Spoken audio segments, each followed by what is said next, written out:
yan ay isa sa mga options namin. Pinag-uusapan na namin yan noong mga nakaraang araw.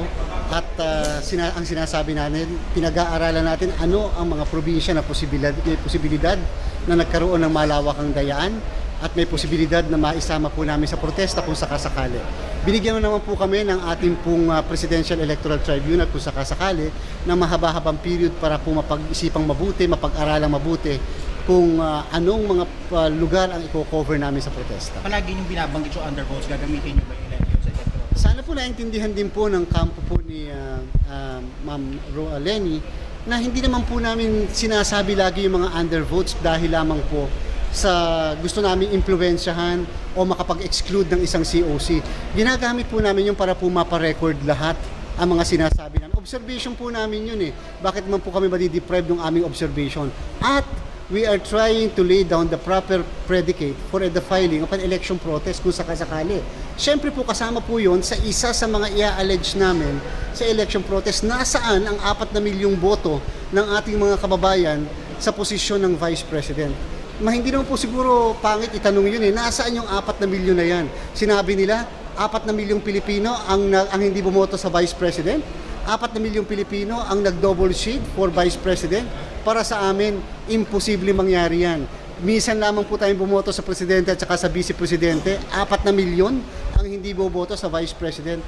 That to us is too impossible. So, kailan kayo magdidesisyon with finality na magpa-file kayo ng electoral protest? Huwag po kayo mag-alala, siguro po hanggang sa susunod na linggo, bago po matapos sa susunod na linggo, ay makapag-finalize kami kung ano talaga ang aming course of action at kung talaga bang election protest na ipafile namin. Ano ba ang deadline sa ilalim ng batas para kayo ay mag-file ng electoral protest? Binibigyan naman po tayo ng 2 buwan matapos ang proklamasyon na makapag-file ng election protest po sa ating Presidential Electoral Tribunal o yung ating Korte Suprema.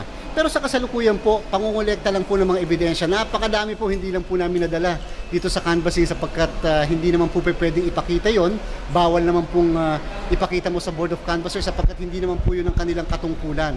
So bilang pagrespeto sa Board of Canvassers, hindi tamang body ito, hindi tamang venue ito, kaya hihintayin na lang po yung proper venue.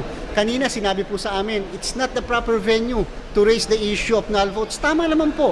Ako po ba, narinigan niyo po ba ako na nagsabi na ang canvassing body ang proper venue? Sinasabi ko lang, ito ang mga null votes, ito ang undervotes. Nakakahiyamang ginagawa ko yon every COC, pero kinakailangan pong gawin para lang ma-emphasize na sa bawat probinsya na kinanvas po natin, merong nawawala na mga boto. Ilocos Norte, bailiwick ni Senator Bongbong Marcos, 14,000 Ilocano ang hindi bumoto sa Vice President. Maaaring hindi sila boboto for President, but definitely an Ilocano will always vote for the Vice President for Bongbong Marcos. So definitely yung undervote is one of your strategies. Isa sa mga strategies namin at isa sa mga grounds maaari namin kapag nag-file na kami ng protesta. Okay, salamat. Thank you. Thank you.